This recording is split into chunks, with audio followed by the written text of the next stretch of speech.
Upbeat intro music fades in, engine rev sound. Welcome back to Car Operation, the channel where the classics never die. Today, we're diving into a true American icon, the 1938 Chevrolet pickup. A symbol of pre-war ingenuity and timeless design, this truck holds a special place in automotive history.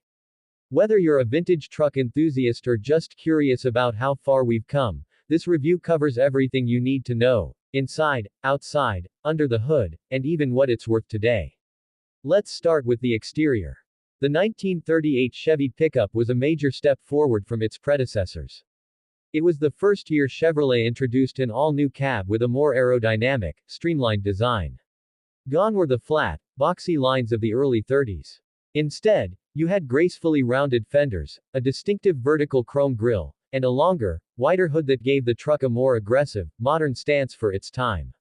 The cab sat lower to the ground, offering better road stability, and the 6.5-foot bed was built tough, perfect for hauling heavy loads back in the day.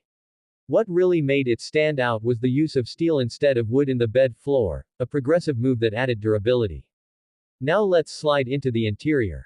The 1938 Chevrolet pickup wasn't about luxury, it was built for function, but it had a charm all its own. Inside, it was surprisingly roomy for a pre-war truck. The bench seat was simple but comfortable, and the dashboard was straightforward with a symmetrical design. Large, easy-to-read dials were mounted in the center, giving the driver clear visibility of the speedometer, fuel, and oil gauges. The cabin was minimalistic. No frills, no high-tech gadgets, just honest, rugged craftsmanship.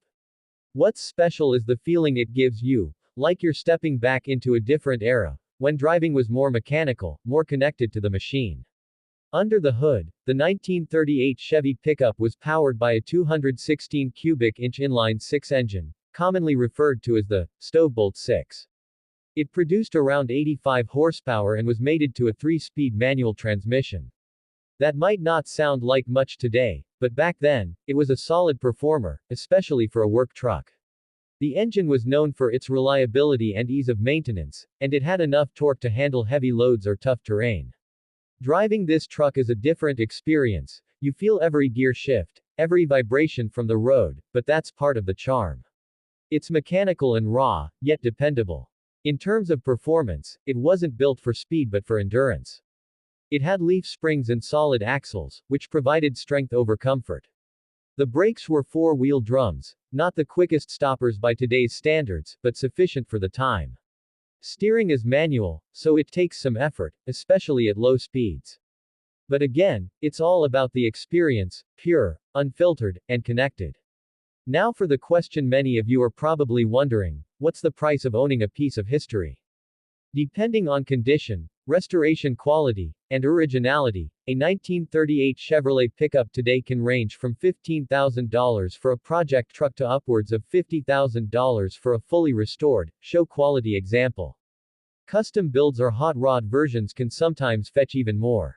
But what you're really paying for is heritage, style, and the attention it grabs on the road or at any car show.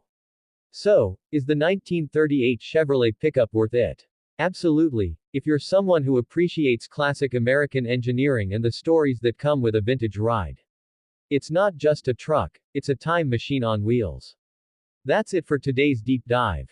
Don't forget to like, subscribe, and drop a comment below if you want us to feature more pre-war legends. Thanks for watching Car Operation, where every drive has a story.